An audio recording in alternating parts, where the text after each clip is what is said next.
Welcome, ladies and gentlemen, to Freaky Fast Broadcasting on your Tuesday night.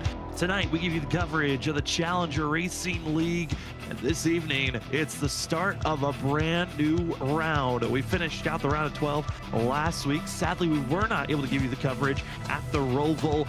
8 drivers that entered in were the 8 that left. But tonight, we start the round of 8 at Las Vegas. We've got a couple of new drivers, as one of them you see on screen. We'll touch more on that later on this evening, but currently the drivers are underway with qualifying. They got about 3 minutes and 45 seconds left in qualifying before we get to racing action. But again, thank you for joining with us here on Freaky Fast Broadcasting. My name is Sam Dyer. Joining me up on the booth is going to be Trevor Earhart. And Trevor, coming off of last week, we got to see John Velocity got himself another road course win, sweeping the road courses for the season. But the big surprise, looking at the 12 drivers that made it in the playoffs with the 8 that moved on, there's one that's shocking of all. Rusty Modesty not making the Elite 8. He gets bounced out. It's actually going to be Gregory Barbanir that continues on, snuck his way into the playoffs and finding a way to make it into the next round. Just being consistent in those 3 races. I know for Rusty, he missed the one race there in the first round, and that kind of hurt him for the rest of that. But it's going to be exciting to see what these 8 drivers are going to do, especially with these next 3 tracks coming up that are really racy, to see what we get when we get to Phoenix. The 8 drivers of note, like we said, Gregory Baronier finding his way into the playoffs. You saw multiple race winner of Hunter Carlson. He also will be here in the Elite 8 with James Catrone, Matt Hayden, Andrew Little, Christian Stratter, John Velocity, your winner from last week, and Kevin Zabladil are your 8 drivers that have been looking strong and have continued on in their playoff hunt to hoist the inaugural championship for the Challenger Racing League. But there are some new names that are going to be out there. They're not new to the drivers on track, but new for the Challenger Racing League. Going to be seeing Harold Watkins in the 3 machine, who we've been watching for quite a while on qualifying.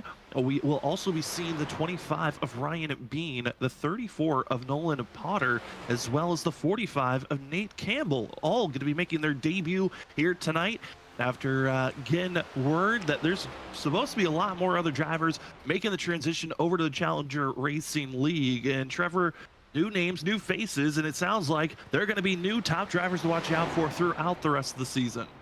It's exciting to see a league growing. I know the numbers have been a little bit low for these guys, but bringing in new cars and new drivers, Sam, it's always exciting to see, especially on how it's going to shake things up, and especially with it being in the middle of the playoffs, could really kind of add a spice to it.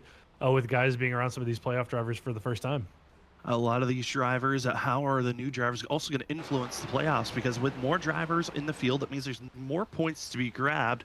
With all 8 drivers starting at 0 for this new round, means that if you have a bad one night, it could ruin the rest of your playoff chances, as the rest of the field knows it is all about staying consistent as you can, as the Challenger Racing League for the racing schedule follows the NASCAR schedule as it's slowly coming to its conclusion. We're racing at the same track that NASCAR races on the Sunday before this Tuesday.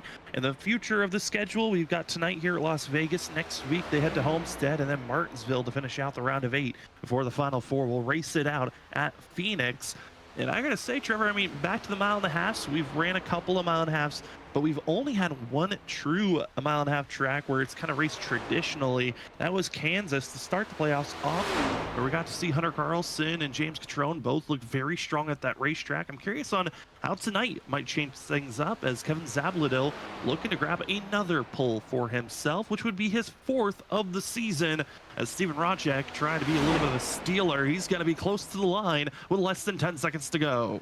Yeah, Rocek seeing what time he's going to put down, cutting it close here to the end of qualifying, gets it across the line for the 21 machine, and only 19th quickest.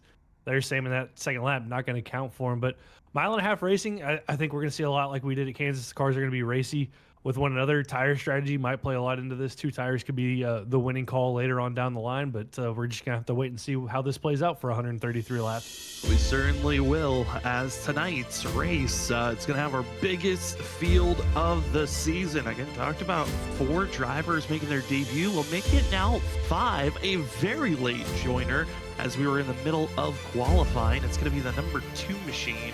We'll see how Zach is going to perform for himself as we take a look at our starting grid here tonight for Las Vegas for the first race of the round of 8. Taking his 4th pole of the season, Kevin Zabladil going to be putting himself in quality spot to start out this first round, trying to make redemption after struggling last week with some late damage that put him in a spot where he missed out on making it to the round of 8. Rusty Modesty will be starting on the outside row of this first group. Then we'll be seeing Christian Strader in the 29th, starting in 3rd, Andrew Little in 4th, James Cottrell in 5th, with Nolan Potter going to be starting in 6th for his debut. Then we'll be seeing Jesse Nowlin in 7th.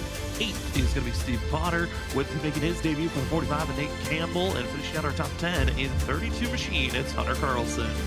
Making their debut in the 3 machine, starting 11th, Harold Watkins. And 12th, we'll see last week's winner, John Velocity. Justin Malarkey will roll off in 13th with Brandon Beauchamp in 14th. Gregory Barbineer is going to roll off 15th with Matt Hayden in 16th. Ryan Bean making his debut will start in 17th with Stephen Rochek in 18th. Zach S will start in 19th with James Fitzmaurice in 20th. And Michael Montino will round out the 21 drivers here tonight. 21 drivers here this evening. I think it's crazy to say. I know we've been struggling just to get over 15 these last few weeks, but to see the new drivers showing up, it's going to be exciting. As you can see there also on our ticker, there's our starting drivers on where they're going to be at. But Trevor, tonight's race is going to be 133 laps. The one big change is we're going to be seeing this field stage break at the end of lap 40, a little bit sooner than what we've seen in the past at these mile-and-a-half courses. We will also have 1 fast repair, 3 extra sets of tires, and only a 50% fuel load here this evening. But that stage break, I think that's going to be the most interesting thing to watch out for, because that's big points early on here tonight. 10 points if you win the stage, and 1 point if you finish 10th, and points in between. So it's going to be interesting, Sam, especially with the 50% fuel. They will have to make a pit stop before the stage break. The question is going to be, do you take tires? Do you not take tires? You only have 3 extra sets, so it's going to be interesting to see. We've seen it shake things up at Kansas. I think back to Michigan as well. The tire strategy really kind of played into some drivers' hands and worked against others. So we'll see how this plays out. As the field's getting ready for tonight's race, again, thank you to everyone that's joining with us this evening. Again, you're watching the Challenger Racing League. This is the first race of the round of 8 at Las Vegas. As your front row, going to be in that big red machine on the inside, the 17 of Kevin Zabladil, otherwise known as Kevin Z, with Rusty Modesty, who's outside at the 6. A couple of drivers, different mindsets. How do you want to tackle tonight's race? A lot of new drivers out there on course, 5 of them in total. We got 8 drivers that are racing in the playoffs, and the rest of the field, they just want to play a little bit of spoiler if they can. As the field is set, so are we, waiting for the pace car to pull to the pit road, and it is time for us to get to racing action as Zabladil, Modesty enter the restart zone, and we are green here at Las Vegas as we roar down into turn number 1. Great start from Kevin, and he gets cleared easily of Modesty. 29 of Strader is also going to get cleared as Rusty. Just not a great launch off that top line. Going to lose potentially 3 positions here. Sam down into 1. It looks like everybody through 1 and 2 cleanly as the field tries to sort itself out. These drivers all trying to find a way to get in line as quickly as possible, but it's going to be Zabladil. Strader going to be the front 2 currently. Rusty Modesty's going to stay high with Andrew Little trying to push forward for that 3rd place position. But you can see the rest of the field already pretty scattered all around as Zabladil will lead lap number 1. And that's already a bonus point going to be given to the 17 for himself with the pole, and as well leading that lap. A great start to this first race of the round of 8 for Zabladil. And Trevor, this is going to be an interesting night overall. The weather might be a condition to watch out for, but also the track conditions of how will this car react to this surface throughout the night. It's a nice cool night here in the desert, Sam, with the track temp at 74, air temp at 72. So tires are going to have a ton of grip in them. We're going to see the top line be used, the bottom line be used. Pretty much all 3 lines you can use here at the racetrack. So it's going to be, guys are going to have to save a little bit because they're going to have so much extra grip in this car. Tire wear might be a little bit higher than one would think. It might be. Also, how will the handling change up throughout this evening? You see Steve Potter on the outside trying to make the 64 move quickly for himself. Also seeing Nolan Potter going to be on the inside groove in the 34. Great to see our debut drivers trying to put on a show for themselves this evening. Who will be the biggest mover? Currently already a couple of drivers in the back half of the field making some big moves. Two of them being Ryan Bean and Steven Rodchek, 14th and 15th, already up 3 positions here early on. Not a lot of movement up front. They're keeping it pretty stable. It's that 10th place position, though, where we're seeing a lot of the action. And the driver on the move is the 3 machine. It's going to be Harold Watkins really making the charge forward. Watkins, I've seen it a couple times, being really aggressive with these moves and trying to work his way forward as he's up to 9th position, just trying to find a way to go here around, I believe it's Carlson and Nolan Potter in front of him that he's trying to get by. You just see the difference in line, the run that he had there off the middle line as Potter got kind of audibled up there on the inside line. As this battle's going on, you can also see the 2 little dots further up ahead battling for the lead. It's Zabladil and Stratter. They were going back and forth for that top spot, but still gonna be Zabladil leading the charge, and now given a chance for Rusty Modesty to maybe sneak in the middle. Now, there is no win in your in system for these grouping of drivers, so even if they find themselves up front, you're looking for just a good, solid points day here at Las Vegas. Don't want to get into trouble too early, but if you do get into trouble, at least all drivers have that fast repair. That's the nice thing. You have that safety blanket of the fast repair if you do get in trouble, but I think for a lot of drivers, and you don't ideally want to use it on lap 6 or 7 if there were to be an issue. But it looks like that battle for the lead kind of settled down for a split second as we fall back here to the 25 machine of Ryan Bean back here in 12th. Sam trying to work his way forward past the 28 of Jesse Nolan. Ryan Bean trying to get by Nolan, and Nolan, one of those drivers that we've seen trying to just grow throughout this season. There's a few drivers out there that are just trying to get experience running around the field. It's always great to see drivers developing in the ways that they've been so far. Taking a look now at the 84 of John Velocity, winner of last week's race, also winner of Watkins Glen. And sadly, those are the 2 races we missed out on covering for the field. So for John Velocity, thought maybe we were being his jinx whenever he's on track, but the consistency has been there for the 84, trying to continue to stay up front and perform well, but early on, outside of the top 10. It's kind of just been his MO, and just kind of run, back after the top 10, and then late in the run being up there toward the front. So I expect to see that 84 car later in this run start to work his way forward as the tire wear kicks in, and the guys that have been battling in front of him kind of wear their stuff up. So I expect to see John up inside the top 10 here before the season.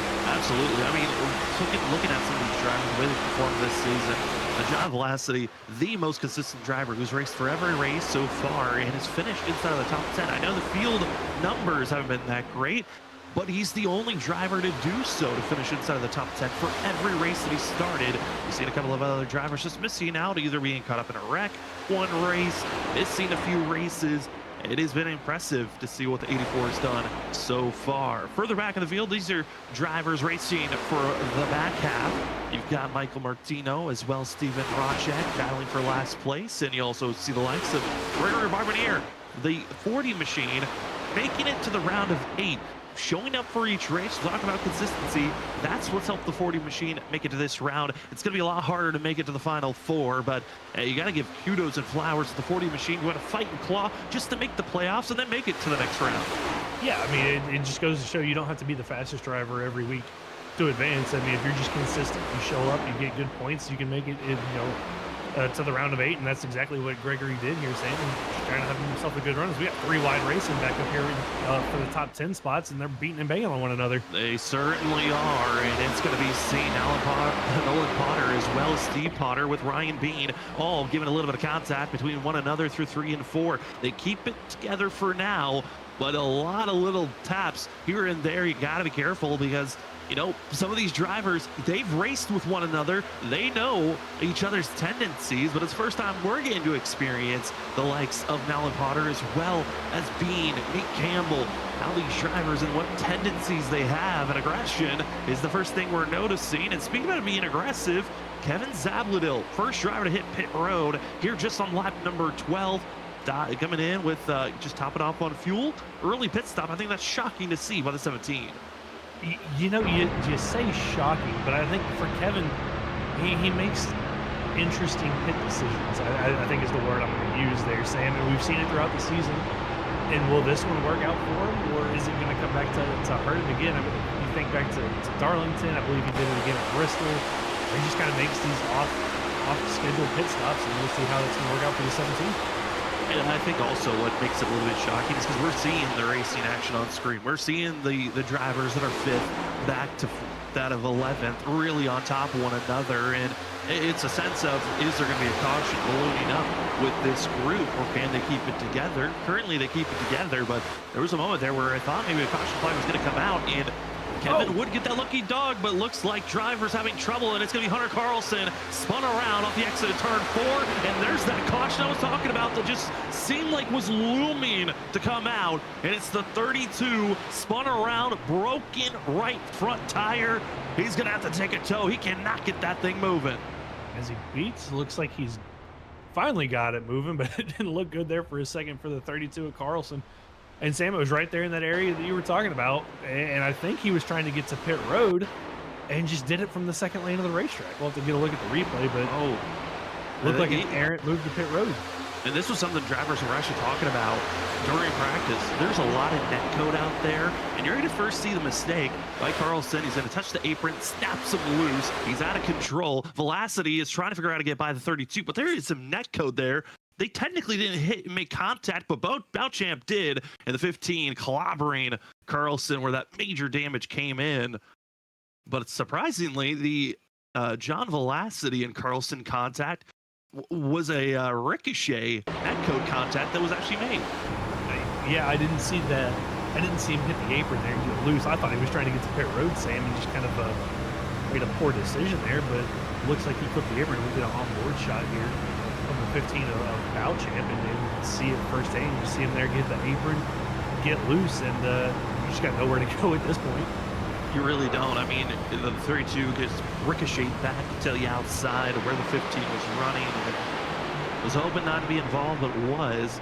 Like we talked about earlier on, there are fast repairs for these drivers, so your race is not completely over. All drivers are going to be having that one fast repair, which is technically a full rebuild of your car that you have just waiting in pit road. Just one click of a button, it will reset your vehicle just one time, though. And sometimes if drivers don't can sometimes forget to uncheck that button. And Trevor, I mean, you could waste the fast repair just as easily as it can save your day. Yeah, you know, as somebody who's done it several times, it's really frustrating, especially if you don't think you have a lot of damage and you just forget to uncheck it. It can kind of be a downer. But I think if you're the 15 of Bouchamp, I don't know if he had to use it there, Sam. It looks like he did, so felt like the damage was too great for him to carry on without using that fast repair. And going to be using the fast repair, looking at other drivers. Luckily, no one else feels like they're forced to, except for Bouchamp and Carlson at this time. Staying a little bit of extra time in pit road. Going to be Zach S. in the 2 machine, and also Michael Martino staying for extra time into pit road. I got to check out and see the 2 machines pit stop, though.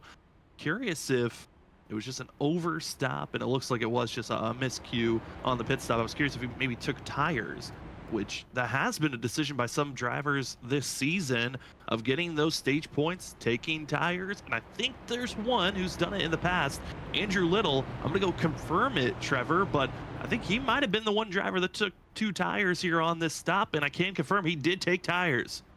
Not a terrible call. I don't hate that from Little Sam, and could go up there and get some huge stage points here and really help himself in terms of the points if he can get up there and pass everybody, because I think everybody else just took fuel only.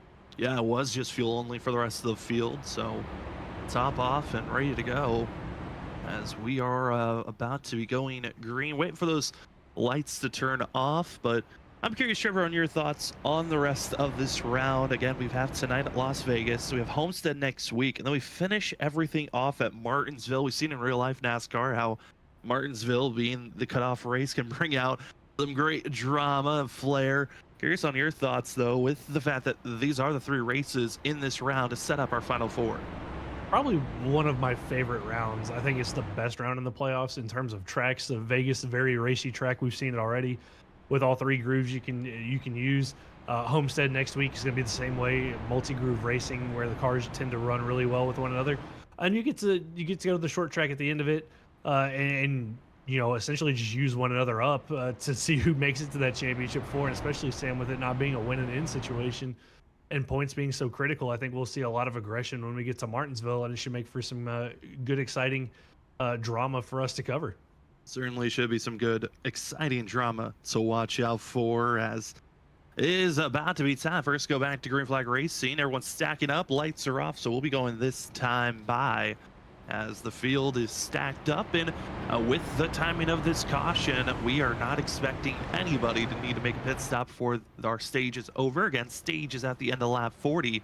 Top 10 drivers will get stage bonus points from 10, dropping 1 point per position. Until we get to 10th place, we'll get 1 point for themselves. Everyone else, no stage points will be divvied out. But for the field up front, it's going to be Christian Strata, Rusty Modesty going to be up front, and Kevin Zabladil, who went with the early pit stop, got the weave around luckily, but we'll start at the end of the line. This was that worrisome spot, Trevor, I was worried about for Zabladil with that early pit stop.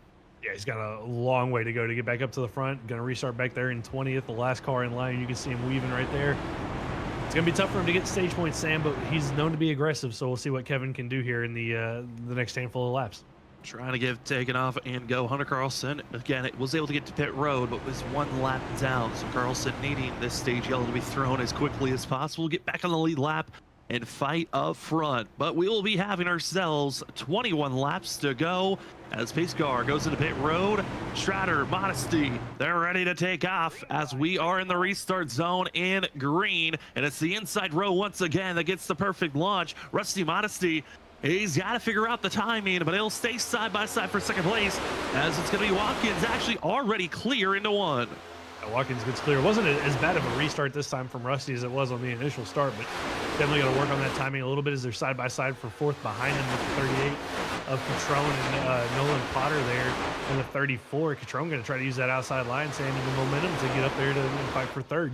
Again, big driver to watch out for is going to be Andrew Little. Was the only driver to take 2 tires on that pit stop. Everyone else on old tires. As we continue to race on, a few drivers having mistakes, though. Further on back, it's going to be Steven Rodchek as well as James Fitzmaurice. Going to be drivers that are spinning out, and it is going to bring out a caution as Fitzmaurice was not able to slow it down.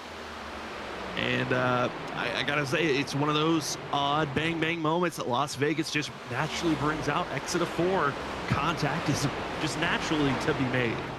Yeah, just when you're racing that hard, we saw it in real life. You just kind of run out of room sometimes, and we saw it in back a shot, 2 cars in the grass, and didn't get to kind of see how it ended out. But apparently, enough of contact and spinning was made there, Sam, for a caution to come out. And here's the replay. We're going to be seeing now the exit of turn 4, but we're going to see that build-up that's going on. It's the 33-21. They're going to be on the inside, but also getting some pressure from the 17 of Zabladil, trying to get a good run through the exit. 17 is quick. The 21 just trying to run his own race, and they're going to be right on top of one another. Little clip to the 33 into the grass, and they look like they're going to be all right until this moment hitting the grass unsettles the 33. And with the fact that oncoming traffic is Rodchek, that's what brought out our yellow. Car got unsettled there on the second part of the quarter-mile track and then back into the grass. And the 33 of Fitzmaurice just couldn't catch it. But thankfully, Sam, I don't think he hit the wall that hard, so shouldn't have to use this fast repair, at least here for the next handful, the 19 laps left in the stage. But yeah, didn't look too bad for him. I mean, I feel like because we have the coming up very shortly now is going to be our stage break. Why not just come in, see what the optional damage is, try to get it repaired, and if you're forced to use that fast repair, then use it. Otherwise, we'll see how it goes. A couple of drivers, though, going to come into pit road, get service done. Going to see Michael Martino, the number 2 of Zach, will come into pit road, as well as Rodchek going to get service done. The 33 machine, though, not gotten close enough to pit road to enter yet, so we'll see if Fitzmaurice is going to be getting any service done. But it looks like the 33 might decide just to stay out and not even check out the machine, which is an interesting call because we're under caution. This is the best time to just take a look at the repairs, but feeling confident of, you know what, we'll just stay out. Maybe gave it a quick little shakedown down the back stretch and said, hey, it feels good, and I'm going to stay out here. But yeah, just, why not come down pit road? It's not like you're going to give up any track position just to see how much damage you have. But hey, with the stage break, being only 17 laps away, not gonna. I don't think it's gonna hurt him too bad. They're saying to stay out and just run it out. Absolutely not. Give it a chance as the field gets reset for this run. As the field's had some interesting races for ourselves. As tonight, again in the playoffs, this is going to be our 11th race of the season, and as we talk about how this season has gone, into pit road will be James Fitzmaurice, so he is going to be getting service done just to do a check on the race. But looking at Kansas, start of the playoffs, got to see Matt Hayden get into victory lane during that race, and he found himself with 45 laps led, but really being hunted and hounded by James Catrone, Justin Malarkey. That race came down to fuel mileage and who could have the better timing on pit road. I'm excited for tonight because when we come to mile and a half or at least speedway type racetracks, Trevor, it seems like fuel mileage is always the major key when we get to the end of these races. That's kind of been how it's played out, and that comes down to how the admins have set up this league with the variable fuel rate that these drivers have to deal with every week, and it changes it up, and that's what made Kansas so exciting. I think Hayden made a 2-tire call at the stage that got him out front and got him the stage win, and then pitted at the right time to get the race win, as Catrone stayed out I think 5 or 6 laps later than he did and wasn't able to run him back down. So if these guys can get to racing, get back to green flag racing, Sam, I expect to kind of see the same thing that we saw at Kansas with fuel mileage being a major player in who wins this. Certainly can. Also looking at the past speedway type courses, as we use Sim Racer Hub as our helpful guide to get through these races. They've got 4 races that are under the table of Speedway, and those 4 racetracks being Atlanta, Darlington, Kansas, and Michigan. And if you look at those racetracks, 3 of the 4, we've had 3 cautions coming out. Now, those were much smaller fields that we were racing in. This is our biggest field of the season with 21. So we might go over 3, but I think that was an interesting note that I was looking back on the fact that majority of those races, only 3 cautions were thrown. And if we continue at that rate, that would mean our stage break caution would be our last caution of this race. I mean, that'd be interesting to see if that's going to play, how it plays out. And a nice little stat there, Sam. You think about it, it means there's only 2 on-track incidents that we've seen pretty much at all the speedway races, and we'll see if these guys can carry on that tradition, or with the bigger field will we see a little bit more carnage and chaos and maybe some late race drama. I got a feeling late race drama is getting to us, as we are seeing some of those packs mounting up, but we are stacked and ready to go. It's going to be Christian Strader as well as going to be Harold Watkins, our top 2.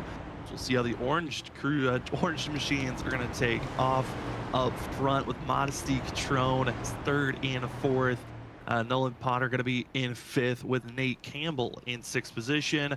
Ryan Bean, Andrew Little, John Velocity, and Steve Potter going to be finishing our top 10 as we get ready to go back to green flag racing. Once again, thank you for joining with us here on Freaky Fast Broadcasting. My name is Sam Dyer. With me also in the booth is Trevor Earhart, and running productions in the background is Robert Moyer Jr. As the field is stacked up and ready to go, we enter the restart zone, and we are green once again for race number 1 of the round of 8 here for the Challenger Racing League. And it's going to be Christian Strader and Watkins going to be the 2 drivers up front. Great launch for the 29. The 3 was able to just stay put. And it's honestly, the control vehicle looks so strong in those moments, Trevor, as they exit at 2. Yeah, the jump that he can get over everybody else as the lead car really playing into the leader's hands here. And again, it's just a bad restart from Rusty Modesty, being right behind Strader on that restart. Still wasn't able to have a good one, as he gave up 2 spots and now potentially a 3rd here to the 34 of Potter. Is Modesty really struggling here, Sam, in the early parts of the restart. He's watching on the back of going to be the 45 of Nate Campbell, making his debut race here for the Challenger Racing League. And like we also noted on, a lot of these drivers have raced with one another in other leagues. Here tonight, though, maybe race for 5 drivers for the Challenger Racing League. And for some of us up in the booth, and maybe for some of you viewers, this has given us a great sign. Las Vegas, just a natural track that you have to be aggressive on to take track position and hold back your other competition. And at this moment, Strader still looking for their very first win, but the middle of the field is just looking like calamity waiting to happen, as on the bottoms, Andrew Little, Modesty on the outside. You're seeing Ryan Bean in the 25 in the pink machine, and rocking pink in October. That's your breast cancer awareness, as well as John Blasty rocking with some pink on his machine.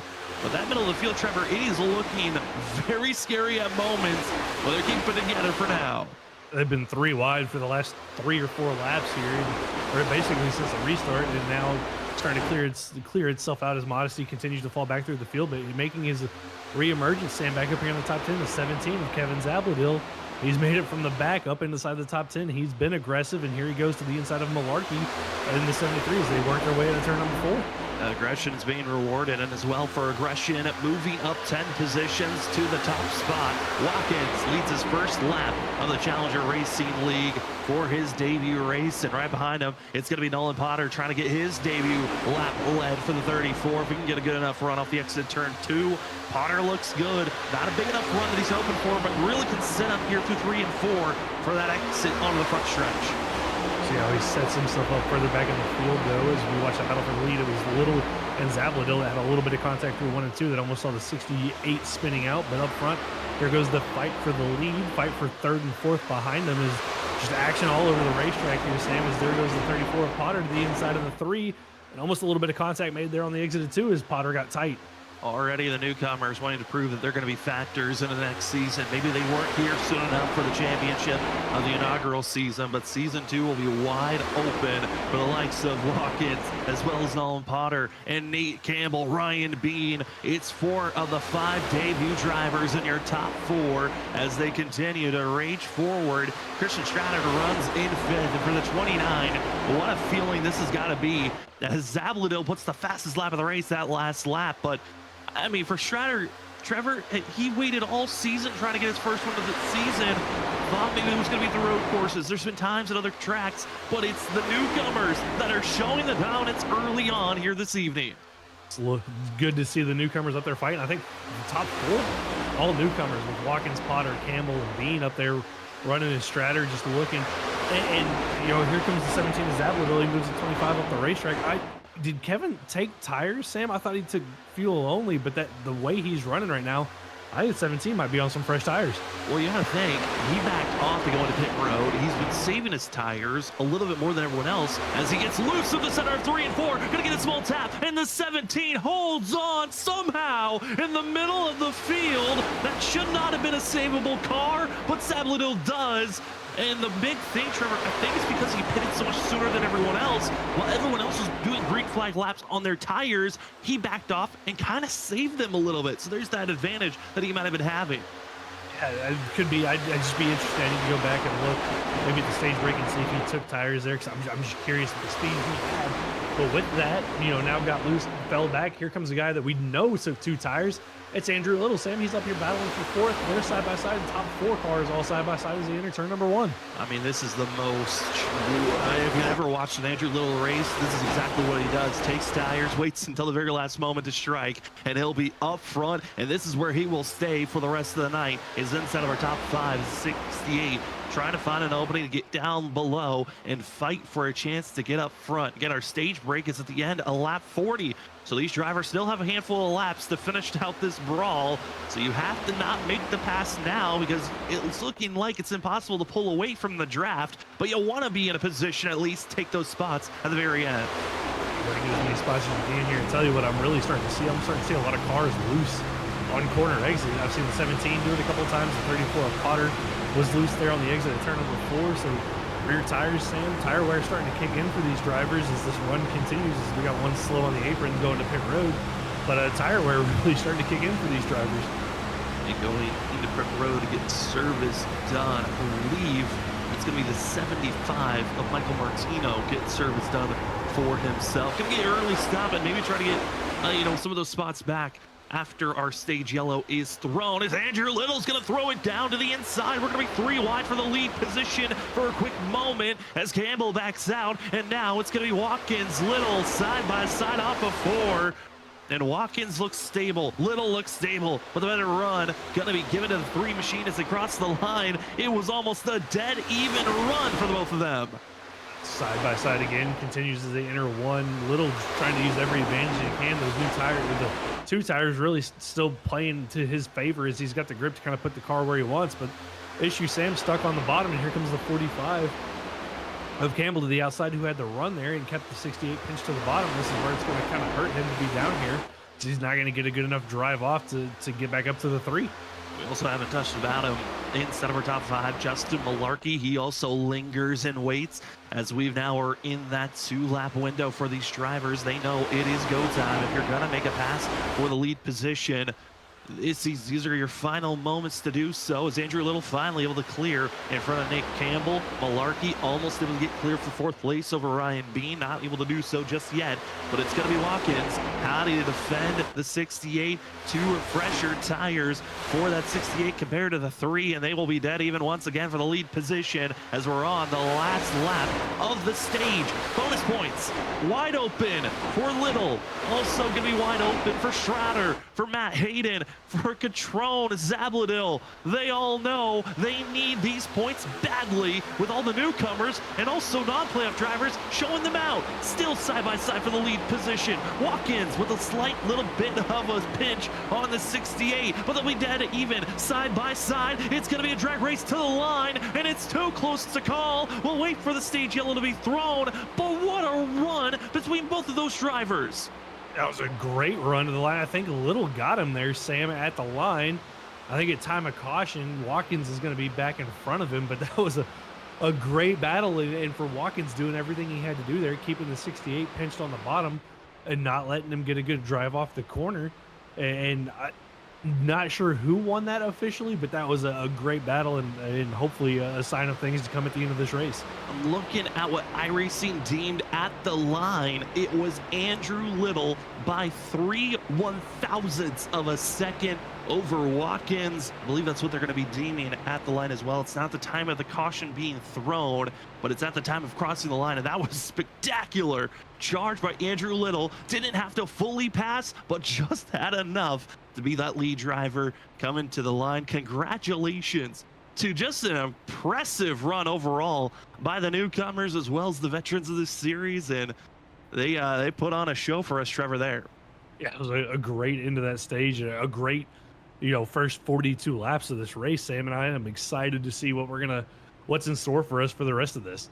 We certainly are. As drivers enter pit road, we will take our first commercial break of the evening. It's 4 tires and fuel for everyone out on course, and we're expecting this race to ramp up the energy, the speed, the heat a little bit more as the night continues. You're watching the Challenger Racing League. It's playoff racing, the round of 8, your first race of the round of 3 here at Las Vegas. Your stage 1's over, but we will still have the crown of victor. We'll find that out right after this.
Welcome back, ladies and gentlemen, from Freaky Fast Broadcasting for the Challenger Racing League. A great duel we were watching to the end of the stage. Well, it's right on back as Watkins takes back that top spot for the 3 machine. Everyone else, though, taking some good freshies for themselves, except for one. That's Andrew Little, who seems to be having some trouble on the outside, losing tons of positions over 3 in just one corner. Might be losing even more as he was having trouble. And like I said, he took the 2 tires in the middle of the stage to take the advantage of winning the stage, but he's going to be on a huge disadvantage compared to the rest of the field that just got freshies. Yeah, it just looked like the car got away from him, and 1 and 2 got up into the wall, and he lost all that track position. And now, Sam, I think if you're Andrew Little, you just got to kind of settle in, run the laps, and hope that your strategy works out for you. But 2-tire call really, or I'm sorry, the no-tire call there, just, I don't think the right play is really kind of free falling through the field. Free falling through the field, but drivers that want to be on the move, watch out for the 17, 38, and the 5. Those are some of your playoff contenders, being the 17, the Zabladil. Also we see Catrone and 38, Hayden in the 5 machine. They know it's go time. They have to get up front. The driver they're running down is going to be Christian Schrader, who is currently just doing his best to put her away as the newcomers are starting to make a wall with also the likes of Malarkey as they're still 30 wide. And a little bit of dashes and moves here and there, but we're starting to see these drivers making some small contacts in. We saw Zabladil's incredible save, but we know, Trevor, this next gen does not like trying to get saved multiple times throughout a race. No, it really doesn't. You can save it once, but it really just does not like going sideways. It's a really twitchy race car. But the good news is you can really lean on each other, and we've seen that over the first 50 laps of this race. So you can really lean on each other in the corner. It's just you don't want to be loose on corner exit because it can be a real handful to save as we got a battle for the lead here. Sam is the 45 of Nate Campbell. Going to get a lead a lap here as he got around Harold Watkins and Strader and Zabladil all right there on top of one another. You get to lead a lap, you get to lead a lap, and guess what? It's Kevin Zabladil that wants to take back the lead as our pole sitter has got some wicked speed. Again, the only reason he's this far back is because he pitted so early during the stage, but a lap down, then the caution flag came out that had to set him all the way to the back. The 17's been working all the way forward since then, and now side by side for third. Zabladil looks to be the odds-on favorite here this evening. If you look at just raw speed on getting up front, but we know this race can't stay clean and green all the way to the end, and pit stops are going to be critical. These drivers only have a 50% fuel load, but Trevor, that is going to influence tonight's race. Yeah, 50% fuel should be around 30, 32 laps. If my math and memory serve me right, that they can go on fuel here. Sam, thinking back to Kansas and some other races like that. So we'll see how the pit strategy is going to play out. And with that, playing out, I think that might play into the hands of drivers like Matt Hayden, that's back in 7th. John Velasquez back in 13th. Those guys usually play the pit strategy right, so we'll have to see how this plays out. As Kevin Zabladil still going up there fighting hard to try to get this lead back as he's side by side with Strader. Side by side with Strader for 2nd place. You see on screen the battling going side by side for 8th place, as well as in front of them the battling for 6th position. As Matt Hayden and James Catrone are going back and forth. Currently it's the 34. We have our camera sights on of Alan Potter that's fighting back side by side with the number 2 machine of Zach, who's making his debut race as the field continues to try to go back and forth. Who's got the better strategy? Is it all about fuel saving now or about fuel saving later? As 54 laps, about to be 55. The start of 55 as we cross the line now. 21 drivers started this race. 21 are still out on course. It's Michael Martino that's 4 laps down. The other 20 are on the lead lap and still all in line and part of the draft in some fashion, except for one. That's Andrew Little. He has lost the draft. He is on his own planet as Dallin and also going to be Barbier almost make contact between one another there behind this 84. Almost a little bit of contact made right there off of exit 2 as we jump back for a quick look at Andrew Little running back there with Martino, and then here we're back to the 40 of Barbier and Nolan Bouchamp. Sam Bouchamp really hasn't recovered since that contact that he made that brought out the first caution of the night with the 15, even after using the fast repair, still running back here at the tail end of your top 15. And from Barbier really hasn't made any moves forward to try to get some points here to maybe help him into the round of 4. Yeah, and no stage points. Hasn't been up front to lead a lap. The 40 machine's going to need some assistance to get a good run for himself. But we got to go back up to the lead position because the battle for the lead is underway. And it's for the 17 machine of Kevin Zabladil, our winner from Atlanta. One of our 2 mile-and-a-half that we ran before. He wants to get back into victory lane if possible. And what a charge to show here this evening. And what a statement race this could be for the 17. If he can find himself in victory lane after grabbing the pole, trying to now go for the most laps led, it's possible to try to minimize the gap that Andrew Little has tried to build up with winning the stage. Yeah, just, for Kevin, he's had the speed, just hasn't had the consistency in finishes and pit strategy calls, and we'll see how tonight plays out. But he's got some fast race cars around him. Here comes the 25 of Ryan Bean up there, trying to take the lead away to the inside. You got Campbell, Watkins, Stratter, Catrone. I mean, every top 7 pretty much all on top of one another. Is Matt Hayden's there as well, and don't count out Rusty Modesty, Sam, who's working there in 8. I mean, you can throw a blanket over the top 8 right now. You certainly can, and I love the fact that you gave note to Matt Hayden on watch out on the fuel strategy run. Watching on the tires, this 5 is always sneakily good on a long run when it's all about the tire wear and how it might influence a race, as we're going to be 3 wide for second place. Ryan Bean getting a good show in his mirror on which lane to go up and down and protect. Trying to put a little bit of dirty air on everyone going into turn number 3. But looking at the 5, he's going to be the big driver of note, I think, to watch out for. Also going to be seeing James Catrone in the 38 machine. Where will they place themselves as this run continues on? And is Stratter finally going to find himself in a victory lane and get that looming win that's just been haunting him all season long?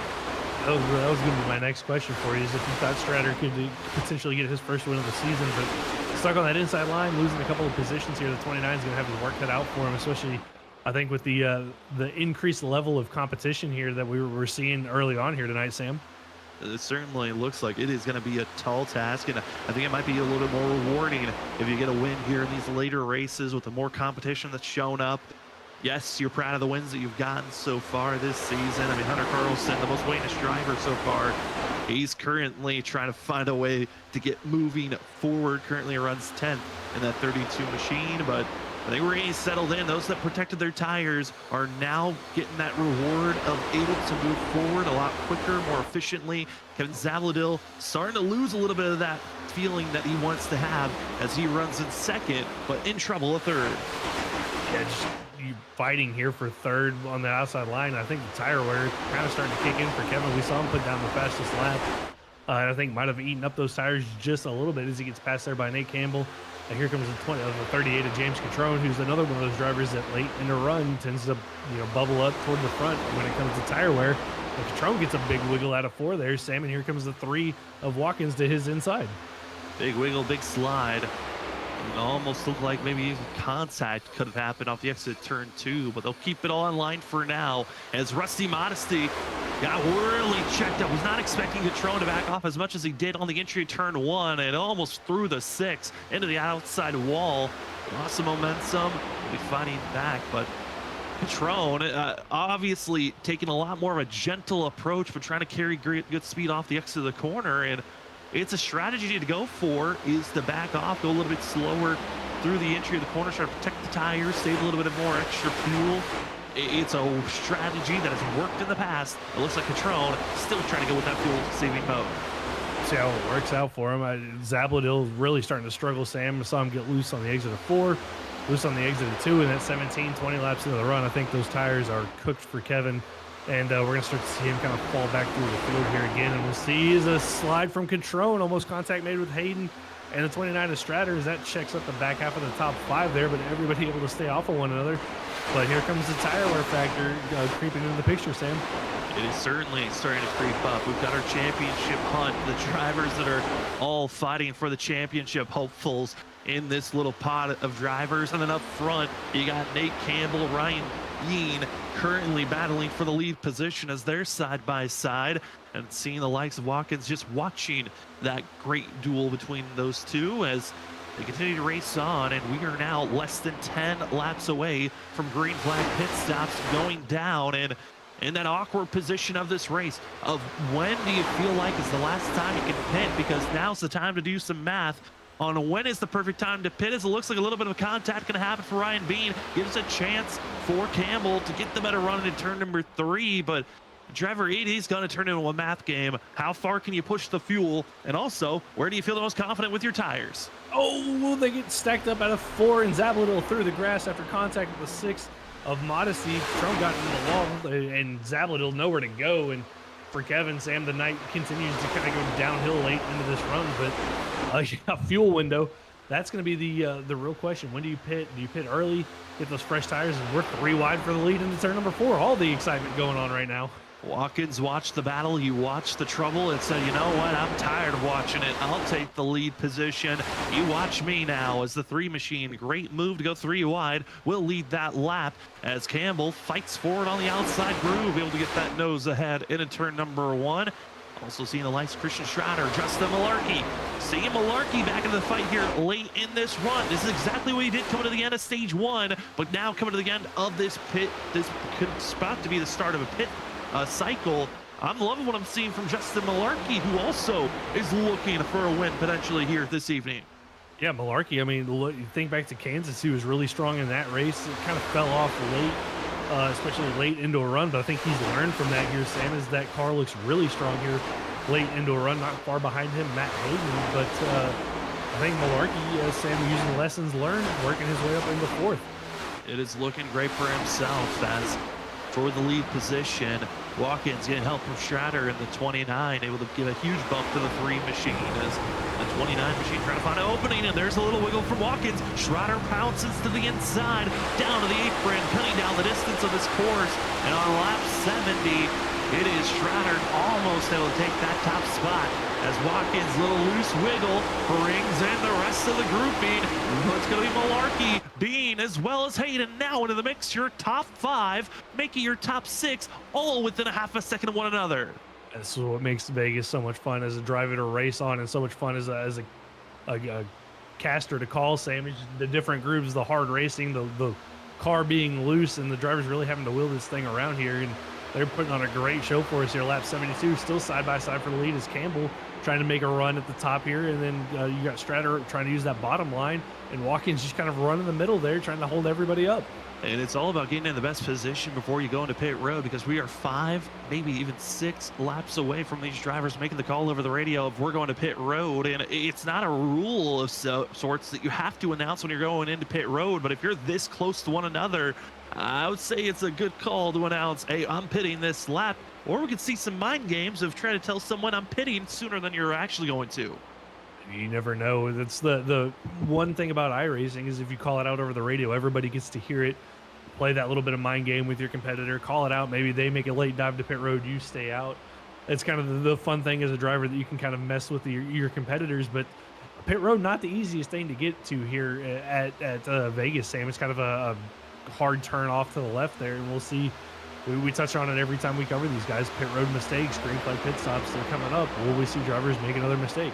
We've seen a lot of speeding penalties or drivers wrecking into pit road. You do not want to get a speeding entry call for yourselves, as these drivers are going anywhere from 170 to 165 miles per hour at their slowest on this track, almost up to 190 miles per hour on entry. They are going screamingly quick, but pit road, they got to slow down to just 50 miles per hour, and that is a very slow crawl that these drivers have to get down to.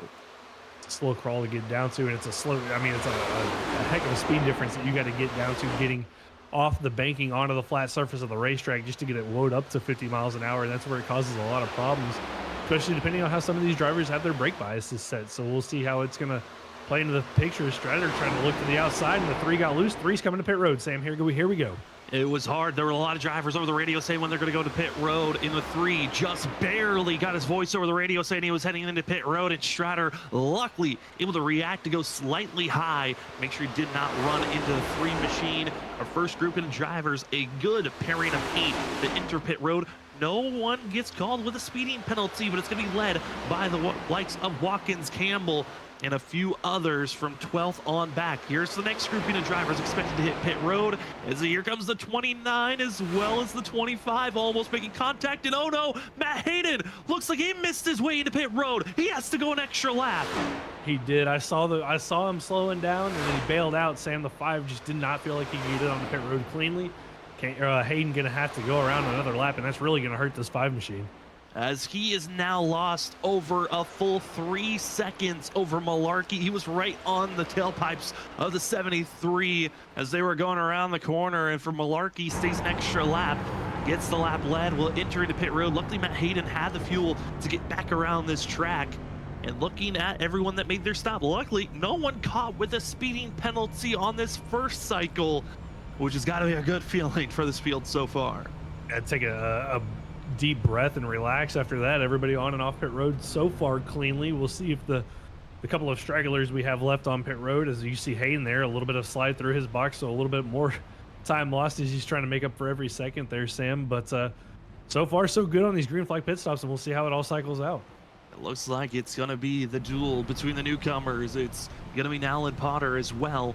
Going to be seeing the likes, Nolan Potter, and Ryan Bean. Going to be your top 2 with Nick Campbell, Christian Schrader, Watkins. All your top 5 currently looking strong as they're trying to find a way to get by Malarkey, and they will do so. As Malarkey gets up to speed, he'll have the tire advantage, but he has to try to get in line and stay with the draft to find a way to catch up to her top 5 that are looking strong at this current moment. As Campbell slots in line, they get single filed up. And for us, I think we're going to go side by side for the second time this evening. Still one more pit stop to go, but our first green flag pit cycle has concluded. They kept together. Now, can they keep it green to the end of this thing? We'll find out as we've got more Las Vegas action right after this for the Challenger Racing League. For the first race of the round of 8, we'll be back right after this.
wide behind her pit.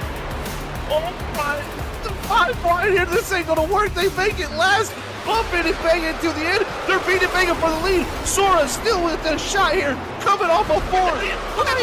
That's it. It's Bottom line, here it comes. I know Carter gets wrecked. It's gonna be that Nick Crawford. The 74 gets through somehow, and they just completely demolish one another. Turning, driving down low, drifting up, trying to be the stealer. Here he comes, Cedric Hunter. He does it. He steals it. But he somehow drove it into the corner to wreck it. Oh, they wrecked! They wrecked each other! The top two bounced into one another, just too much of side drifting off of, and they gotta be careful. Oh no, the 4 demolishes in the 28.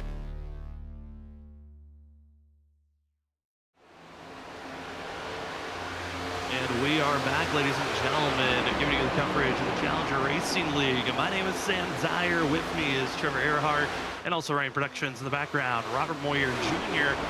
As you are watching this Challenger Racing League, we get finished up our green flag pit stops. We're about 15 to 16 laps away from our next green flag pit stop. It should be our last one. But Trevor, I mean, the number these drivers are looking for, we could be seeing a little bit sooner than that for the next step. Yeah, I want to make it to about that lap 100, 103 window to be safe on fuel. I think I saw 33, 34 laps on that last stint, so we'll see how that's going to play out. But at least another 8 laps, Sam, before that pit window opens up for the undercut to come into effect, and we're just going to have to see how it's going to work out for these guys as Nate Campbell continues to lead the way, but Ryan Beaton's starting to close back in on our race leader. Trying to close in the gap. Justin Malarkey, you see on screen, he's currently trying to rebound as he was in 8th place at this current moment. But here's second place runner of Ryan Bean on his hood cam and trying to shrink the distance if possible. That 1 lap advantage of tires could be a critical thing later on to watch out for. Same for Nolan Potter, the 34. But this is something we were talking about, Trevor, right when we went to commercial break, was the fact of the newcomers. They're proving that they're going to be factors, not for a championship this season, but next season for sure. But we could be talking to some new drivers here this evening, as they have been the top dogs for the night. One driver, though, that is we are hoping to talk to maybe here this evening, that maybe even get their first win of the season. Christian Schroeder got into the wall while we were away, but currently runs in 4th position.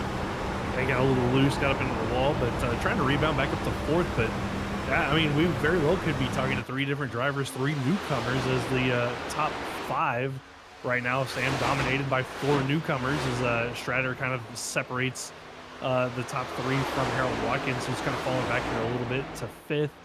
But I mean, it just goes to show you that it kind of ups the competition when you bring in some new drivers. And not only that, but this could play kind of havoc on our 8 drivers in the playoffs right now, as this could really shrink the number of points not only available for you at the stage, but at the finish of these races. Yeah, and the points that are going to be given out are going to be so much smaller. I think it's going to make the difference of making it to the Final 4. We're not going to know until that final race who our Final 4 drivers are going to be. I don't think anyone's going to be able to fully lock in into that, or one driver be able to fully lock in before we head to Martinsville. It is going to be a brawl based on the amount of drivers that have shown up for this race and for future races. Looking at, you know, the field and the way they're running right at this moment, I mean, Schroeder is our top running playoff contender at this time in 4th place. Our second highest contender of our playoff drivers is actually going to be 8th place runner of John Velocity. He's been sneakily been moving his way forward and currently is running in 8th place with a pretty decent gap over the likes of Matt Hayden, James Catrone, Kevin Zavladil, Hunter Carlson only back in 13th, Andrew Little in 14th, and then Gregory Barbanier, who runs back in 16th position. I mean, this is a great run for the 84, who's, again, trying to continue his streak of finishing in the top 10 for every race this season so far. Just trying to keep that streak alive and just quietly worked his way up there, Sam. I think at one point he was back there in the between 13th and 15th position, and now with the pit stops and kind of the long runs working out, he's up here in the 8th. We saw Matt Hayden have the issue on the first green flag pit stop where he missed pit road. He's fallen back. Catrone, I think, had an issue on pit road, or the handling's gone away on that 38 machine. He's fallen off into 10th. So for the likes of Stratter and Velocity, if you can just have a solid run here tonight, you could gain a huge advantage on your competition. Certainly can be, and I think if they finish where they run at this current time, it would be Stratter being our points leader heading into next week, which next week we head to Homestead, which if drivers thought it was loose and a handful here at Las Vegas, it only gets worse heading to next week. Yeah, Homestead, another track where the car really loose, especially exit turn 2, turn 4. The car can really get out from underneath you, but it's a lot of fun as a driver to race around because you can use all 3 lanes, sometimes 4 lanes, and the restarts can be a lot of fun and crazy. We've seen it in sim and in real life how insane those restarts can be. So I'm definitely looking forward to what we're going to see next week at Homestead, especially after what we've seen so far here tonight at Vegas. It's been great racing to watch all around as our fuel window is just a couple laps away from opening up. Some of these drivers up front they were watching out for still can stay on track for at least another 5, potentially 4 to 6 laps is the furthest they can go if they've been fuel saving. A few drivers haven't been as much in the fuel saving realm. Dave Campbell is just taking the lead, and it says, I will pull this group along. Right, going to be Ryan Bean as well as Nolan Potter just running their own race at the moment side by side, and Potter's the one who's going to be falling off here slightly, but Christian Stratter did get into the wall during this run since we went to commercial break to now, and I'm curious on how this 29 seems like that damage isn't hurting him hard enough to where his race is over, but certainly trying to at least stay out of creating any more trouble bouncing off that wall. Yeah, I mean, you can get away with it a couple times. If you hit it flush, it looked like he hit it pretty flush there. When we were on the commercial break, we've seen the 25 of Ryan Bean get into the wall a couple of times. It's just when you hit it at a weird angle, it can bend the toe link and really kind of hurt you for the rest of the race. I mean, we saw it in real life, on Sunday with Ryan Blaney when he kind of hit it at a weird angle trying to avoid a wreck, and it broke the right rear toe link. So these cars can take a little bit of punishment, but it's kind of all about the angle at which you hit the wall. It certainly is. As we continue to stay green, our fuel window has opened up, and some drivers have already said they are pitting, and one of them going to be the 34 of Potter, the first of the drivers up front, and Potter with a big slide as he was trying to slow down and enter the pit entry. Looking to see if he's going to get a black flag because he was close on speed, but I think the 34 should be all right. Yeah, looked a little rough there getting onto pit road, but I think so far so good. I don't see a black flag for him in terms of on pit road. We'll see if he gets maybe a hold here late, Sam. But see who else comes down pit road this time by. It looks like our race leader, Nick Campbell, going to be down pit road, and it's going to hand it over to Ryan Bean and Christian Stratter. A large majority of drivers hitting pit road with Campbell. Also further on back, Andrew Little, Nate Potter, Matt Hayden, Gregory Baronier, Valchamp, Fitzmaurice, as well as Nallett have all come into pit road at some point to try to get service done the last lap or so. I think the back for Nallett actually was Michael Martino had to come back into pit road for a 40-second hold on a black flag. It's staying low, right on board Stratter. Thought maybe was thinking about pit road and is. It's an aggressive stop going extremely quick, trying to slow down in time, and it's going to be close for the 29, but I think he just got to that speeding window where there shouldn't be a black flag. But what a charge by Stratter there with that pit entry. It was really aggressive on pit entry, and that's what you got to do to make up some time on your competition. If you can get aggressive in and aggressive out, not get a penalty for it, Sam, you could really gain a couple of maybe a second or two on your competition as we ride on board with Ryan Bean, who I believe going to come to pit road, and we'll see how aggressive he is here. As again, another aggressive entry as he gets that car slowed down for that 50-mile-an-hour pit road speed. I feel like it's when we ride on board with the drivers, it feels so much faster than when we have a wide shot where the cars seem like maybe they're not going as fast. We're on board, these drivers are going so much faster than we expect for them to be going. Justin Malarkey still out on track, same for it seems to be the last one out on course, excuse me, as everyone else has gotten service done. There's going to be one other driver that's going to be forced into pit road before this race is over. I take that back to Pooh. That's going to be the likes of Jesse Nowland and Stephen Rodchek. They're still going to be making a pit stop as now Justin Malarkey into pit road is one of the later drivers to enter pit road on our first green flag stint. Waiting a little bit late here. We'll see if that's going to assist the 73 later on. As Ryan Bean gets up to speed, it's going to be Wilkins making the pass to take that top spot. Also going to be seeing Nolan Potter trying to close in that gap, but over a second line 3 machine that leads the go as we are coming up to just 20 laps to go here shortly. And Trevor, it's crazy to say that, but this race in a blink of an eye is almost over. Yeah, I mean, it's kind of flown by here at the second half of this race. We had a couple of early cautions, a stage break, and since then been green ever since the stage break at lap 40. Sam and Watkins did a great job getting on and off pit road and has built himself up a little bit of a gap here, the second gap back to Nolan Potter, which I think has been about the biggest gap we've seen in terms of the leader getting away from the guys chasing him. And the main reason why, 2-tire stop for the 3 machine. It's going to be Watkins trying to gain some little bit of extra time with the 2-tire stop. And I mean, with the way that this race is turning into, why not take that gamble of saving 4 seconds over your competition by pitting early? And all that time that Nolan Potter would try to go for in the 34 by pitting earlier than everyone else is now relinquished, as now Campbell's made the pass to move up to second place. You'll see, I mean, it's a lap difference between Campbell and Watkins, but we'll see if that's really going to play into how this works out for Potter, if that 1 lap difference is really going to hurt him. But I think maybe just fall behind the 45, use him to kind of pull you up there, save your tires a little bit. Not a bad idea here. And we'll see if those two can close in on Watkins, who kind of just continuously holding this second gap back to the rest of the guys behind him.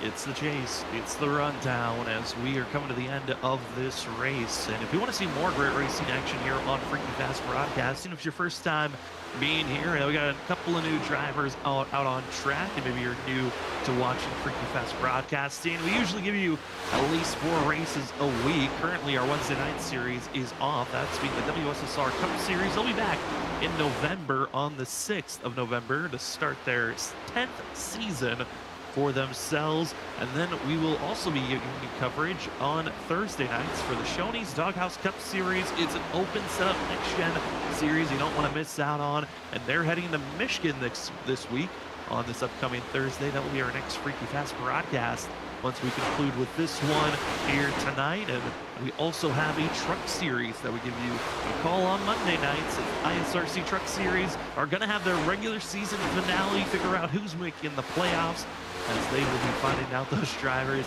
They're excited for it. Heading to, I believe, Las Vegas is going to be their destination. It's going to be a crazy one. You do not want to miss that regular season conclusion race this upcoming Monday. But Trevor, looking at the field, we got 21 laps to go for Wilkins, Campbell, Potter, Strider, Bean. Our top 5 are going to be the drivers that fight for this run, and it's Ryan Bean, who runs in 5th, who's got some of the freshest tires of all of them, that just set the fastest lap of the race. Yeah, slowly starting to close in there on Watkins. The gap now down to about a half a second. So Campbell really trying to close the gap in. Bean in the 25, along with Strider and Potter trying to close in as well. And Sam, I think this is going to be probably about a 5-car race for the win here, unless something crazy happens. I think it's going to be a battle between these top 5 drivers. We will have the tires at the end of this thing. Again, advantage goes to Ryan Bean, who's going to have a 3-lap advantage over Potter. Going to be having a 2-lap advantage over Campbell and Watkins, excuse me, and then just a 1-lap advantage over Strider. Top 5, they're going to be putting on a show. 4 of the 5 here are new drivers making their debut race. The only regular that we've had all season long is Christian Strider in 4th. Yet to get a win is 29. And what a heartbreaking moment this could be, knowing that if the new drivers didn't show up, this could have been your race this evening. Yeah, I mean, you think about it, if Watkins, Campbell, Potter, Bean aren't here, it's a pretty dominant, I think, race for Strider. With the kind of the pace that he's shown, Sam, that he kind of just run away with this. But nonetheless, here we are, 19 laps to go, and here he is up inside the top 5, still has a chance to get his first win of the season. And maybe if he does, Sam, maybe that's the kind of the catalyst for this 29 to rattle off a late run here and assert himself as the dominant car to get the first championship. I mean, this is just the first race of this new round of the playoffs. 12 drivers officially made the playoffs. We had our elimination race last week at the Roval that we sadly were not able to give you the coverage of. But this is the first race of the round of 8.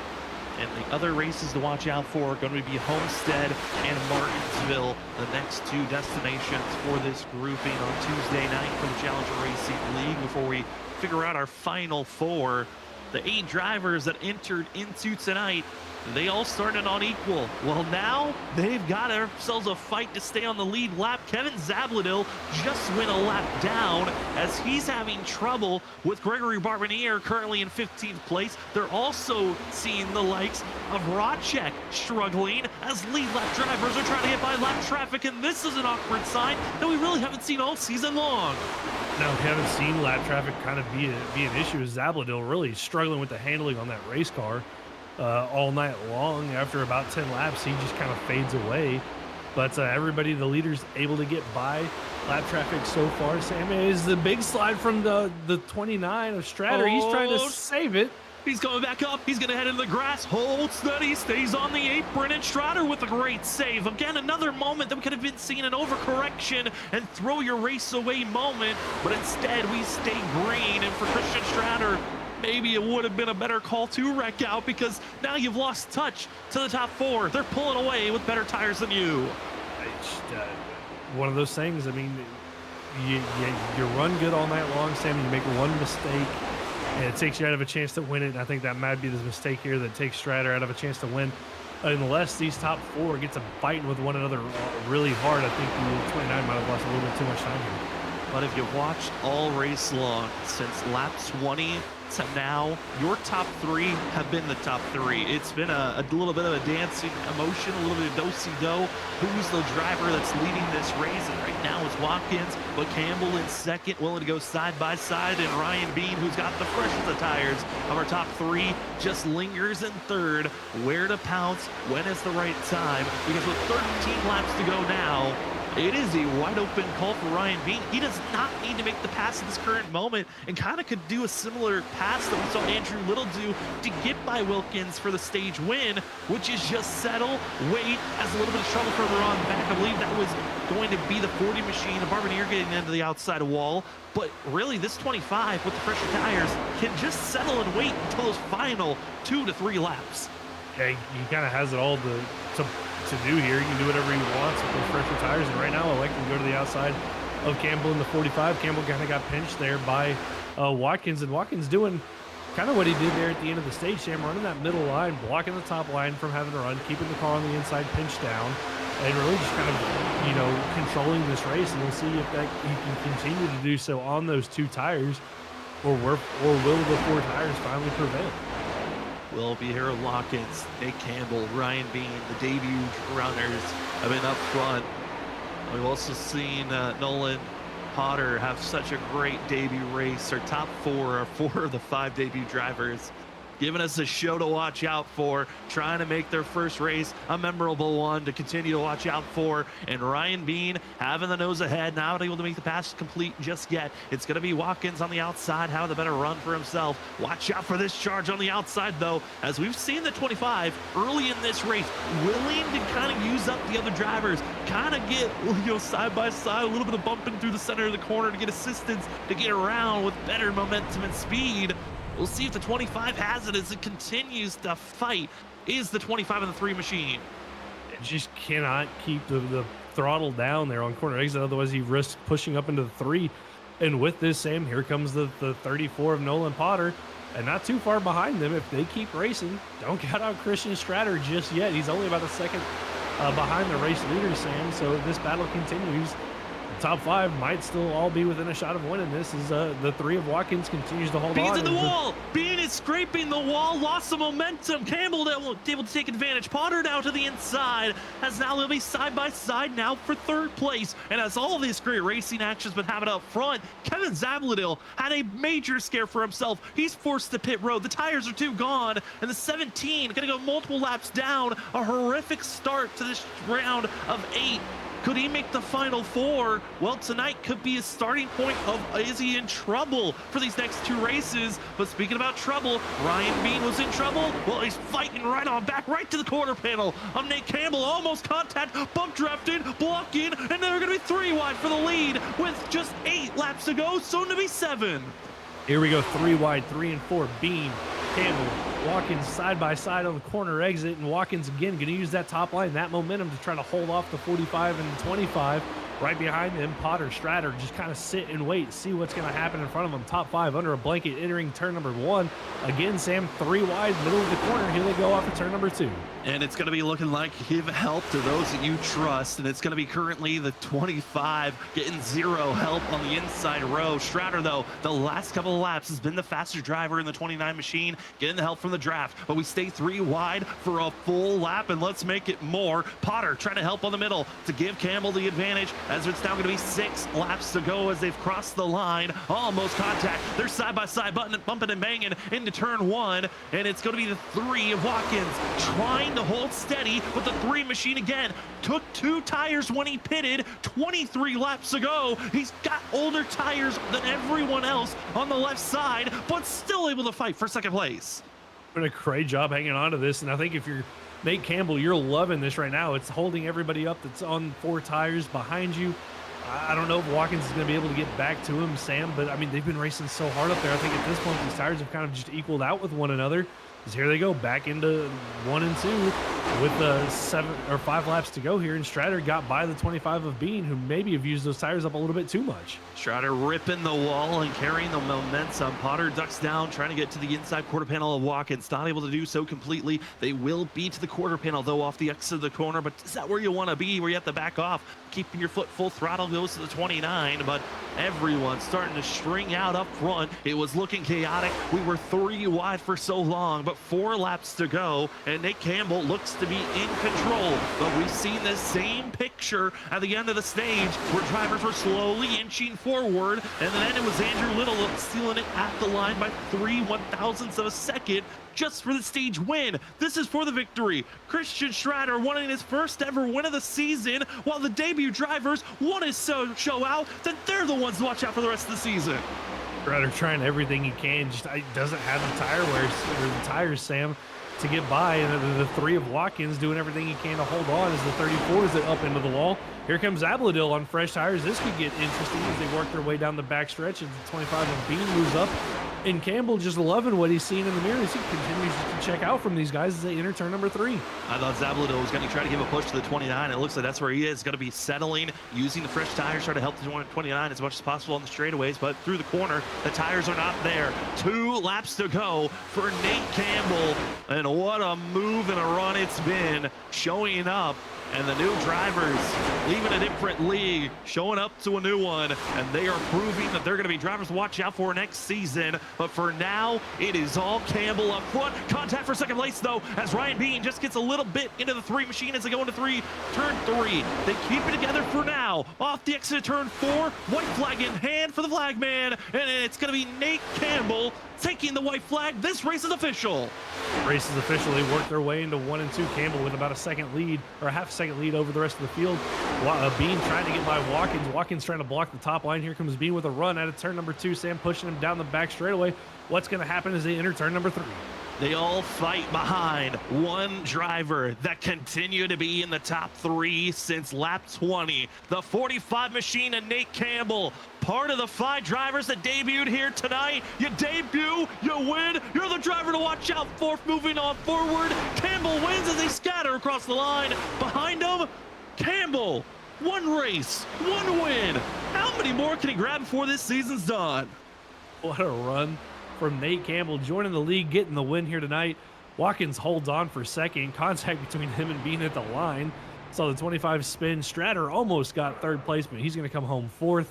And then Nolan Potter going to round out the top 5. And Sam, what a debut from the new drivers as they take home 4 of the top 5 spots. And we will talk to new drivers during our post-race show. Nate Campbell, also going to be at Watkins, Bean, top 3. Stratter comes away in 4th. Potter comes away in 5th, and our 5th debut driver gonna be Zach in the 2 machine coming away in 12th.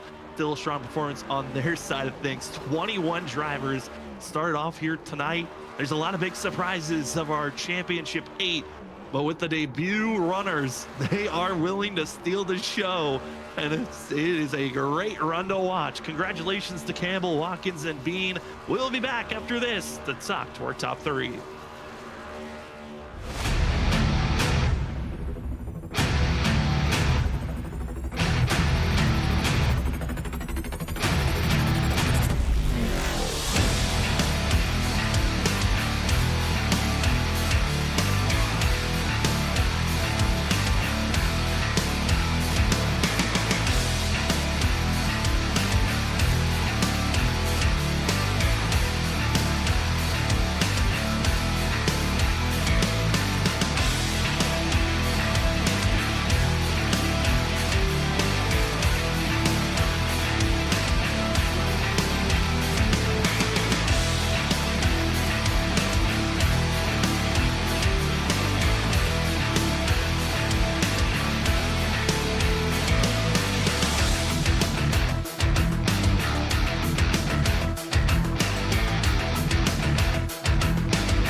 Welcome, ladies and gentlemen, to the post-race show for the Challenger Racing League. The first race of the round of 8, start of a new round, and maybe a start of some new favorite drivers to watch out for. As your winner here this evening in his debut race for the Challenger Racing League, we got Nate Campbell with us. Nate, it's myself, Sam Dyer, Trevor Earhart. What a run for yourself. You were up front in the top 3 for majority of the night. You looked like one of the top drivers that we knew were going to fight for this win, but how are you feeling after your performance this evening? Yeah, that was a good one. I know we're all pumped. We got a few of us just starting out this week, so had to run in with another league, and here we are real late into the season. So we didn't really want to mess anything up for anybody else, and just run our race, but not wreck. So that was honestly the goal tonight.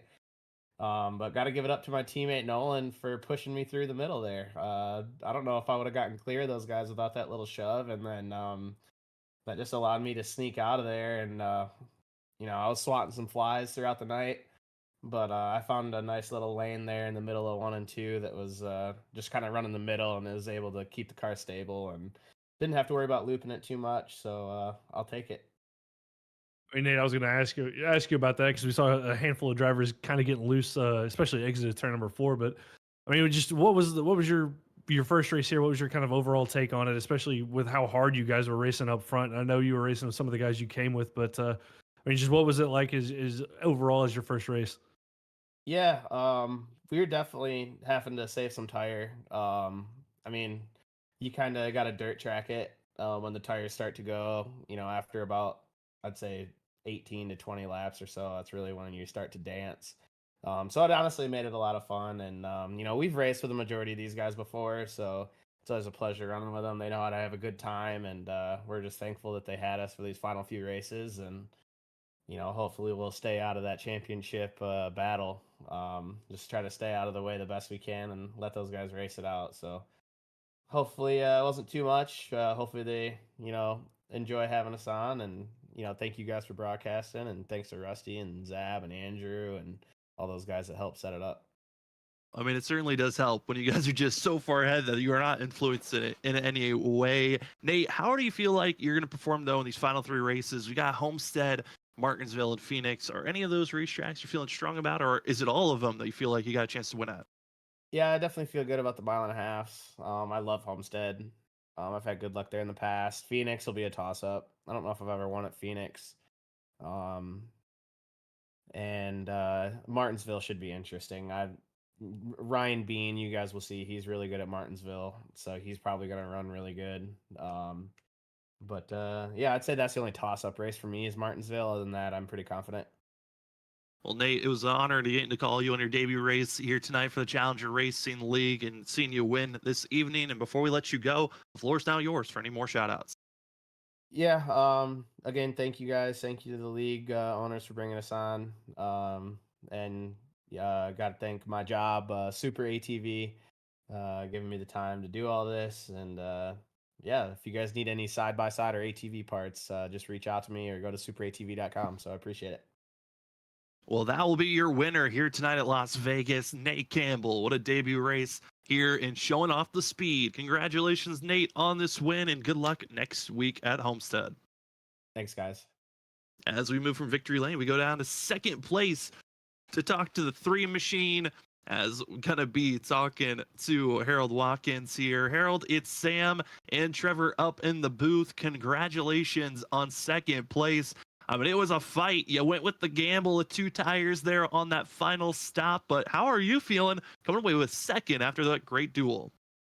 Yeah, I'm sweating hard. The reason I switched to 2 is because I slid through my box there. So I thought I needed to find a way to save a little bit of time to keep myself in it. And sometimes 2 tires work, sometimes it doesn't.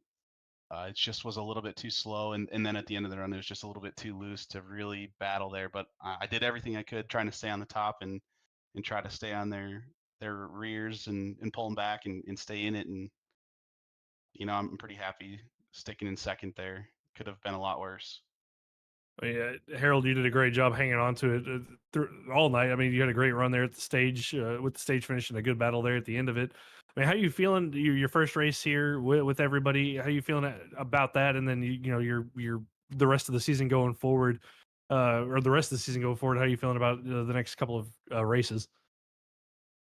Yeah, I mean, a lot of familiar faces in here, so feel pretty comfortable. I mean, we raced in another league together, and got most of the stealth teammates in here coming with me. And honestly, the vibe here is just chill and have fun, and I think that's what we need. And I think everybody needs a little bit of that in simulation racing, to be honest. But coming up on these next few tracks, I'm looking forward to it. I really like the shorter tracks. I really love Martinsville. We don't get to run there a lot just because a lot of leagues don't like to run there. And Phoenix is always a blast. And then Homestead, mile and a half. Everyone's got a different strategy in those, and it's going to be interesting to see how they play out. But I think, like Nate mentioned, we're just going to try to stay out of the championship contenders' way and race hard, but you know, give them the floor when they need it. So just looking forward to some clean, fun racing going forward. I mean, Harold, those upcoming races, they're going to be fun to watch. I'm curious on your thoughts, though, on the fuels cells and how it's changing each and every race. I know you only got to participate on tonight's race, where it was at 50%. Do you feel like that influenced you, and do you feel like that's going to influence in these upcoming races that we're heading towards? Yeah, absolutely. I think fuel plays a huge factor, mostly in tire wear, because kind of the less fuel you have in these cars, the harder you can run for longer. Um, so it'll be interesting to see how the strategies change from week to week, depending on the tracks. And I'm really interested to see how it's going to play out at short tracks, just because those are tracks that you normally don't get green flag pitting, and hopefully we can see that with the shorter fuel. And I think this league is going to do a good job of staying green, from what I can tell. So that's going to be the most fun thing to see. We're hoping for that as well. Well, Harold, before we let you go, the floor is now yours for any more shout outs. Yeah, shout out to everyone in Challenger. I know everyone did a great job getting this together, and I have been working a little bit behind the scenes doing the points with the guys, so I've been involved a little bit. So I'm happy they were able to bring us in, and Rusty, Zab, Hayden, Quattrone, Andrew, everyone. James Wright for doing some race control, and then shout out to the stealth teammates, Nate, Nolan, Ryan, and Schritt for coming out tonight. And then thank you to guys up in the booth. Can't wait to watch this one back. I think there's going to be a lot of really cool moments to watch with all the 3, 4, 5 wide racing. It certainly was crazy to show to watch, and thank you for giving that show for us to call. That will be your second place finisher, Harold Watkins. Congratulations on second place. Enjoy it, and good luck next week at Homestead. Thanks, guys. Have a good one.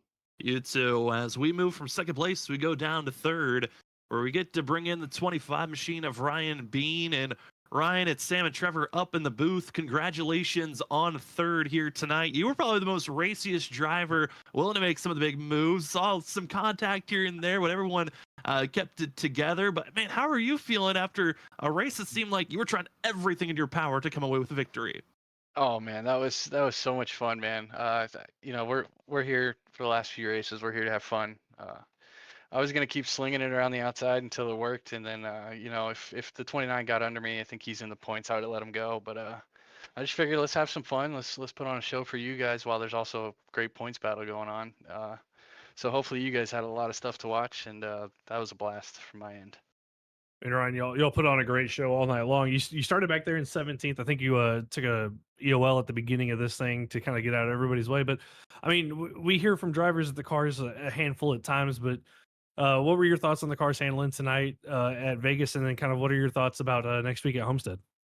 The car starts off super tight here, just like typical Vegas. I think it does on no matter what fuel load you run, from my experience. So there's that, but then it gets really loose, and I guess I like that kind of driving. I guess we all do, because we're up front most of the time during those races, and no matter what we're racing.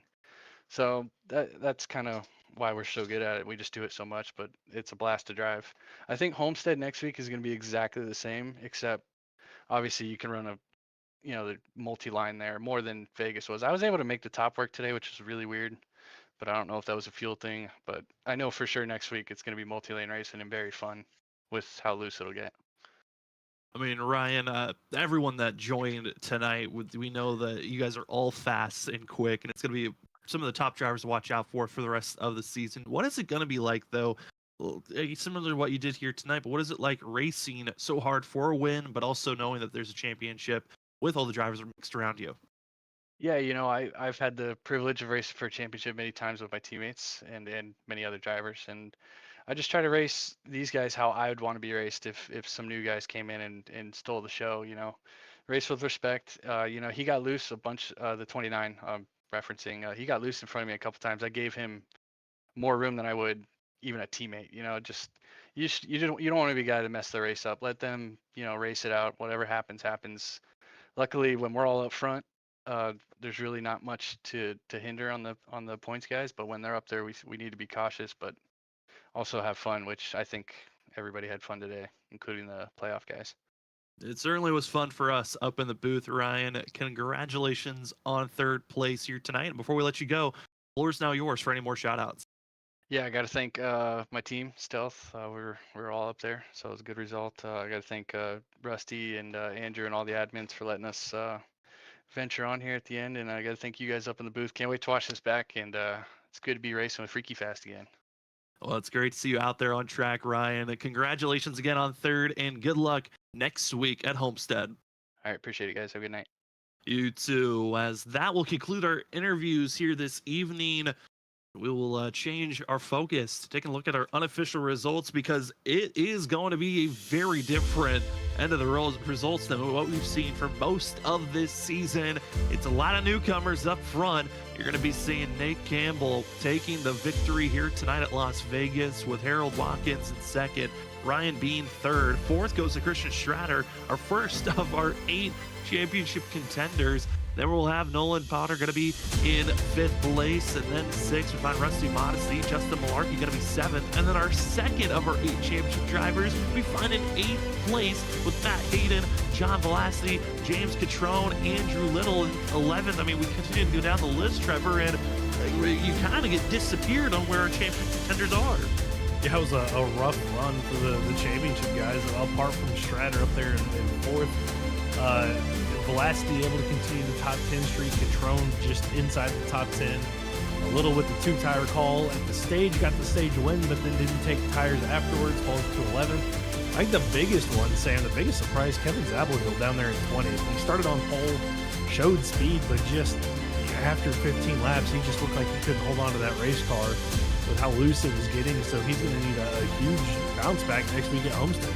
Yeah, going to need a massive one. It doesn't help that you're going to a track that could be even looser than handling what we just had this evening. A lot of talking points. It's going to be interesting on how the points evolve heading into next week. All 8 championship contenders stay in with 0 points entering tonight. Exiting is going to be a close, probably top 2, maybe 3. And everyone else, that cutoff line is going to be dangerous for 4th place as everyone else gets prepared. But for this evening, Trevor, any final thoughts before we call it an evening here from Las Vegas? It's just got to say shout out to everybody, all the new guys that came in racing as hard as they did and as clean as they did. They put on a great show for us here tonight, Sam, and really looking forward to seeing more of what we saw tonight next week at Homestead. Next week at Homestead. And we also, here's our schedule coming up, as we have this upcoming Wednesday, we're off until November 6th. That's when season 10 will begin for the WSSR Cup Series, as they'll be racing the nighttime of the new Atlanta configuration. Then this upcoming Thursday, we do have racing coverage for the Shoney's Doghouse Cup Series. They're heading to Michigan. And then upcoming on Monday night, ISRC Truck Series. It's the final race of the regular season. Who's in, who's out? You do not want to miss. We're right back here next Tuesday night for our second race of 3 in the round of 8. Don't want to miss it. Homestead should be a good one. It's great to see the numbers growing. Who will be making their debut race next week, and who might be trying to steal the show? It was Nate Campbell able to do it, and also with his teammates of Watkins, Bean, and Potter, giving us a great showing. Who could maybe one of the regulars get back in the victory lane, or will we continue to see the strength of the new drivers? It's going to be a good question to continue on, and it will be next week at Homestead. But if you want to see more racing action, we got you on Thursday night. But for this tonight, I want to say thank you for myself, for Trevor Earhart, as well as for Robert Moyer Jr. and everyone else here at Freaky Fast Broadcasting for for those that did watch, thank you for watching our broadcast here on Tuesday nights. We cannot wait for next week. It should be a blast. But if you want to see, like I said, more racing action, that's going to be Thursday, the Shoney's Doghouse Cup Series. They head to Michigan for our next Freaky Fast broadcast.